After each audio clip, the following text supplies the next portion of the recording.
the current security situation in Somalia generally is calm.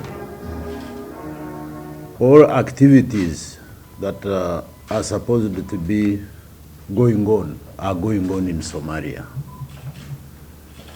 All sectors of government are functional and they are going about their business, their normal business, as usual, whether in education, whether in general business, whether in politics, whether in all sectors that form government are functional. So the security situation, therefore, generally is good and calm. That's why you are able to be here, and I believe you will go back safely. However, having said that, of course, we still experience some threats, because here we are at war with terrorists. So when you are fighting terrorism, you cannot guarantee yourself 100% safe.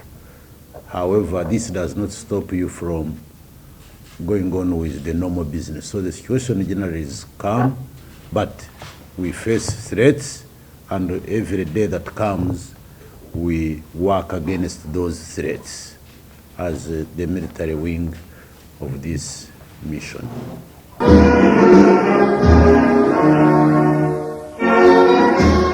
Well, you are talking about 1.5 years since the formation of ATMIS, but I want to inform you that ATMIS is not the first one that started this whole business. This whole business was started quite a long time ago, 17 years ago.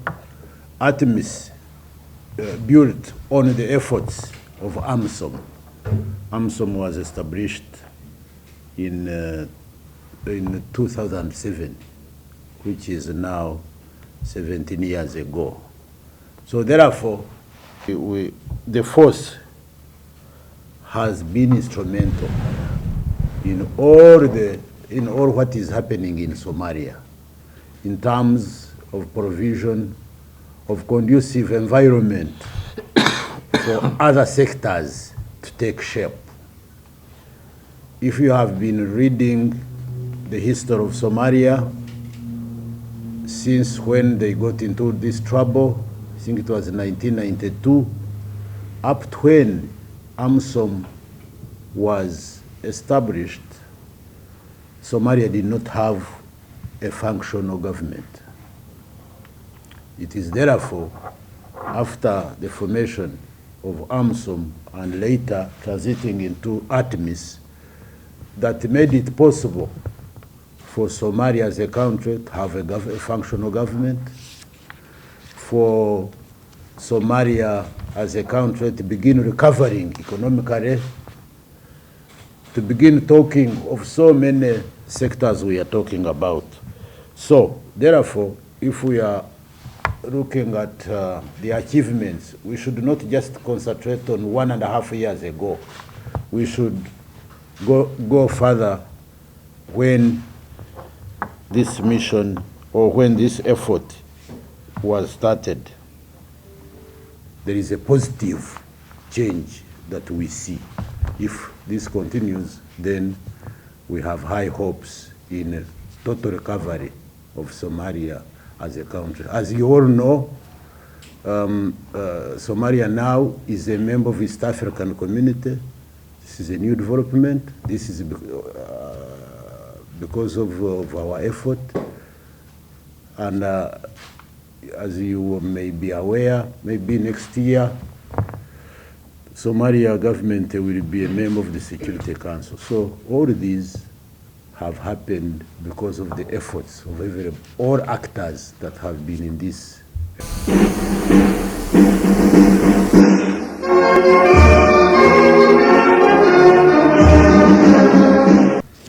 Transition process is going on.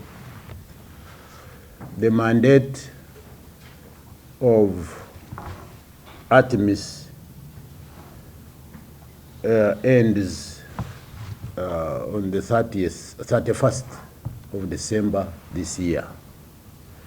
This is by the UN Security Council Resolution 2748 of August this year. And therefore, because of that, we are in the process of transition. We are drawing down our forces in phases because we want to make sure that by 31st of December this year, we either hand over the affairs of the security to the federal government of Somalia or to any other body or mission that will come after the expiry of the mandate of ATMIS. Therefore, all the efforts are geared at making sure that come 31st of December this year, we'll transit our mandate into any other. We are confident that when eventually ATMIS leaves, Somalis will be in a position to take over the affairs of their country.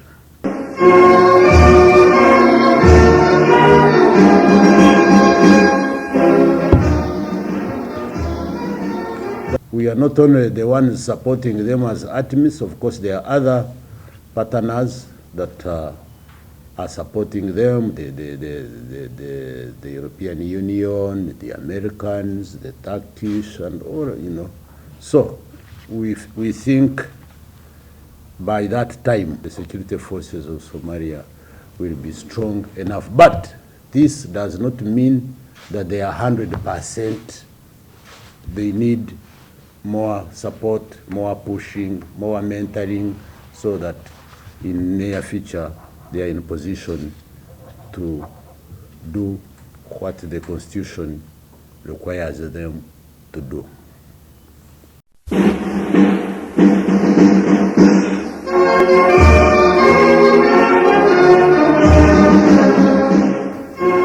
Life is about challenges. Even when you are not in ATMIS, you have challenges. So we also have some challenges.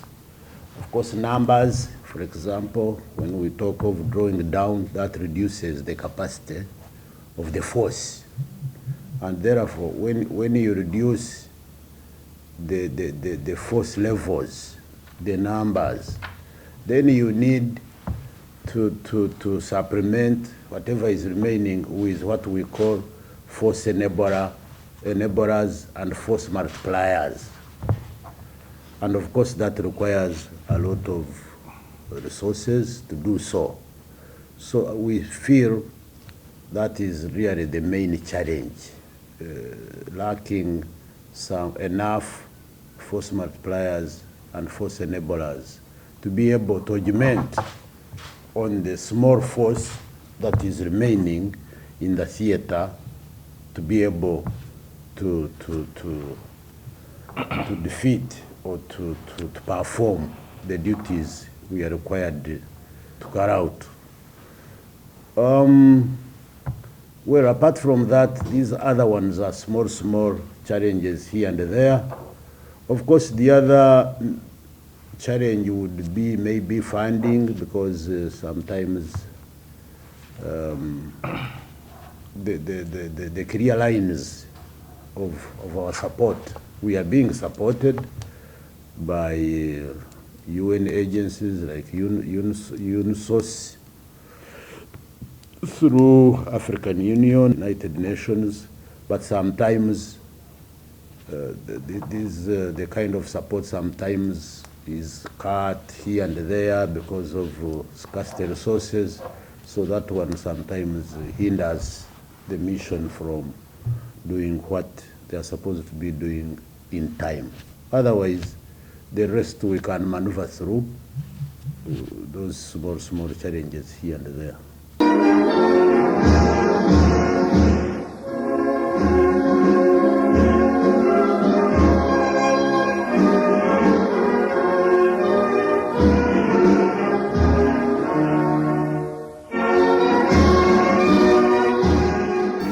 So if you don't support yourself and you depend on others, then you should expect that things may not go as you want. So I think that is what explains the delay in some of the support we would have, because other people are the ones supporting us, and we have to wait for when they get resources to support us.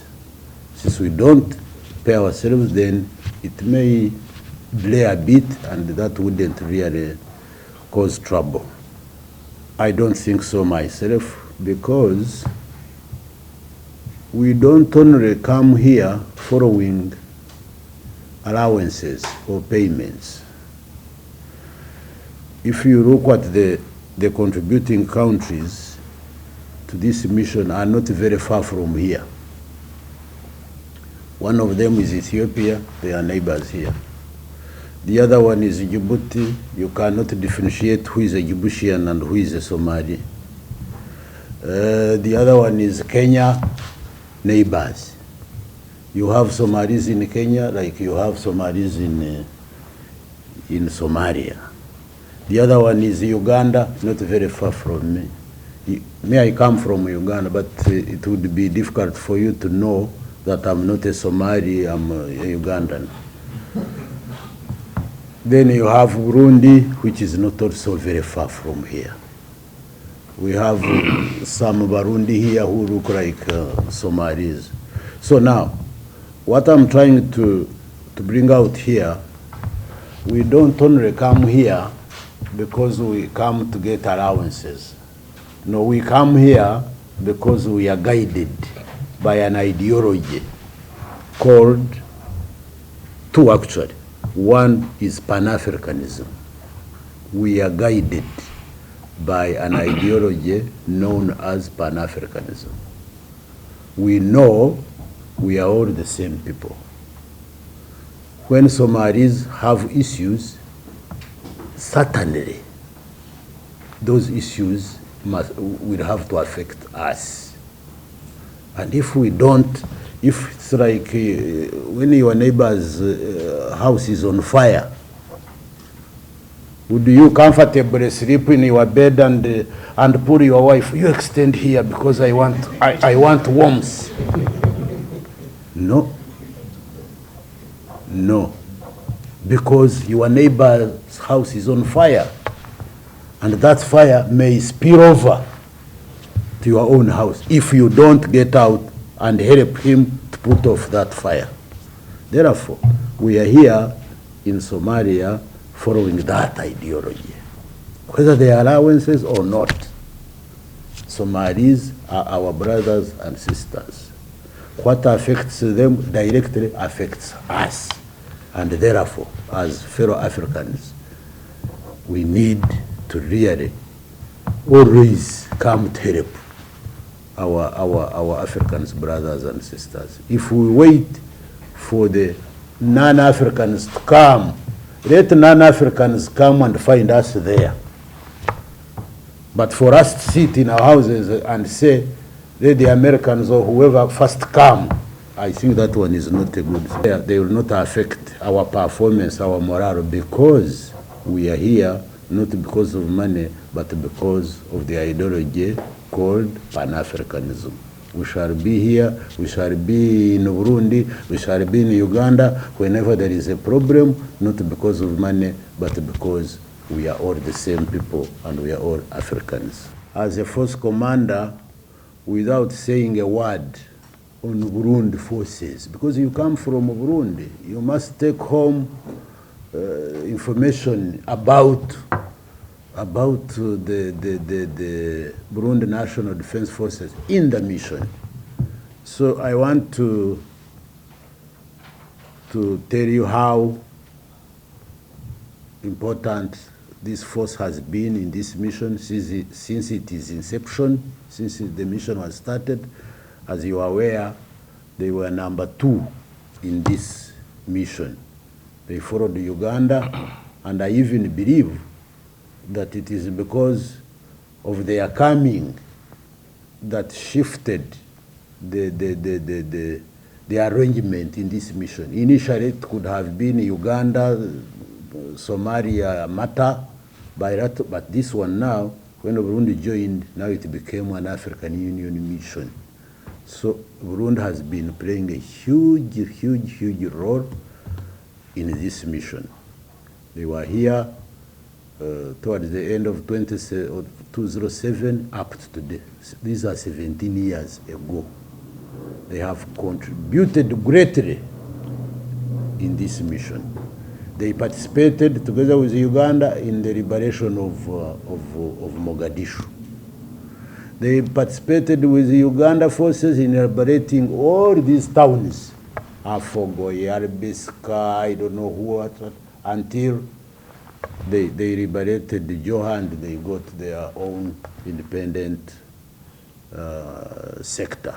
So I want really to appreciate the government of Burundi, the people of Burundi, for the great support they have rendered to this mission and to the people of Somalia. We don't take this support for granted. It comes because we know the ultimate price. The ultimate price, Burundi as a country, Burundi as a people have really paid in this. This is where we even lost a very important general, a whole deputy force commander in 2009 was killed in this camp because of the Pan-Africanism, as I was telling you. He did not die because of money. I don't think even there was money even that time. So this is the Pan-African spirit or ideology I'm talking about. Burundi, like any other contingents, have lost a lot of people here, have shed a lot of blood. Here we have people who are disabled because of their efforts here. So I want to really you to take back the message that we strongly appreciate, salute, and recognize, and are proud the efforts by the Burundi people, the Burundi government, and the National Defense of Burundi for the work and effort and contribution they have done and they continue to do in this mission. I thank you very much. Murakoze cyane.